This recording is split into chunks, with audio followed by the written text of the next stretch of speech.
nëna ime është një prind që ka rrit 8 fëmijë. Por sot nëna ime jeton e vetme. Shumë është e brengosur, por prap ajo po na ngushton me atë unë duhet ju shoh mirë juve. Unë i kam ditë djem, prap e di që kur të rriten unë nuk mundem ju bë pengesë që të shohin jetën e vet.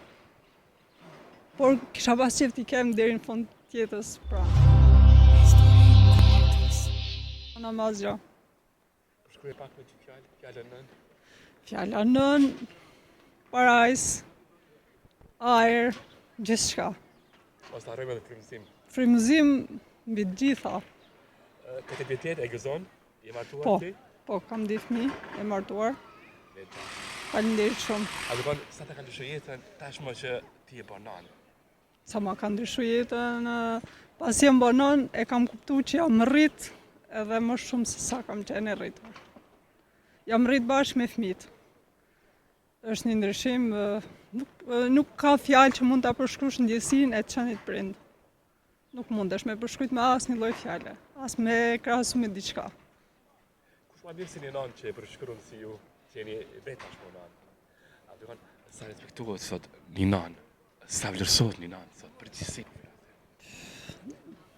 Nuk po di çfarë të them se brezat që po vinë shumë po ndryshojnë, ndoshta edhe po ndikon ekonomia, ndoshta po ndikon s'di çfarë të them, po e shoh që brezat po largohen. Po largohen, prindrit po ngelen vetëm, jo që nuk e nduan prindrin, ajo është shumë normale që secili e don prindrin e vet, edhe çdo prind fëmin e vet është shumë normale që don, por ndoshta ekonomia e vendit tonë po ndikon që të ketë largësi mes prindit edhe fëmisë.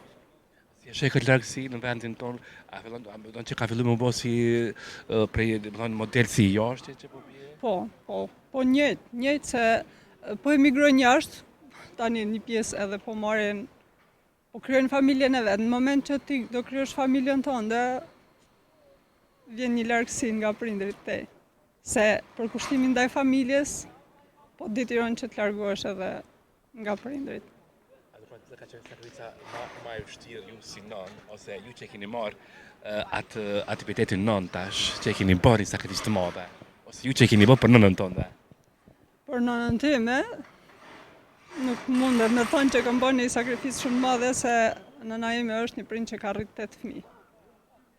Por sot nëna ime jeton e vetme.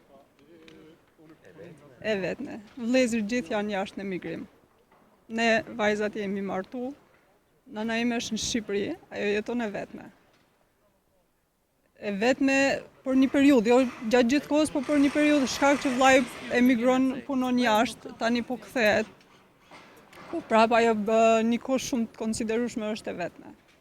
Sa e përgos një nanë ku ka rritë 3 fëmijë, që të mos ta ketë paktën një fëmijë afër? Shumë është e brengosur, por prap ajo po na ngushton me atë unë duhet ju shoh mirë juve.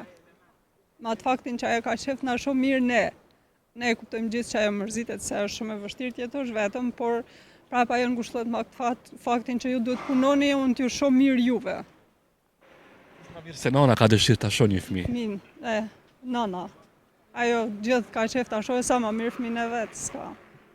A do të është një pësim që ty të ka shërbyer për jetë që e ke marrë nga familja, nga nana, që sot shërben për jetë? Mësimi im është që prind kur zot me i lanë vetë, domethënë duhesh gjithë ju shërbesh, pavarësisht kushteve ekonomike, prindin zot ta lësh vetë, se është një farë lëndimi nëse e ke lënë vetë. Unë i kam ditë djem, prap e di që kur të rriten unë nuk mundem ju bë pengesë që të shohin jetën e vet, por kisha pas qef t'i kem deri në fund të jetës pranë. Nuk kisha pas qef të më largohen. Pavarësisht se jeta është e tillë. Natyra e njeriut është krijuar e tillë. Që kështë thanë gjithë nanave, gjithë fëmijëve në fund, ti mesazh? Gjithë fëmijëve, mbajni sa më afër prindrit, t'i doni sa më shumë, momentin që e humb një prind e kupton se sa ke humb. Njëri prind ka vdek, domethënë gjithsa zemrës ka shku bashkë me ta. Edhe sikur ta kisha sot gjallë, të paktën vetëm të gëzonte, të shikonte se sa kemi arrit ne si fëmijë. Ku jemi, të gëzonte nipat, mbesat. Po ai nuk arriti, paktën këto që i kemi gjallë t'i duam, t'i respektojmë edhe t'ju rrim sa më afër. Çfarë interviste e lezetshme e shijova. Faleminderit. Të uroj më të mirat, kënaqësi shumë. Faleminderit, kaloni sa më mirë. Faleminderit. Mbar, faleminderit shumë. Gjithashtu.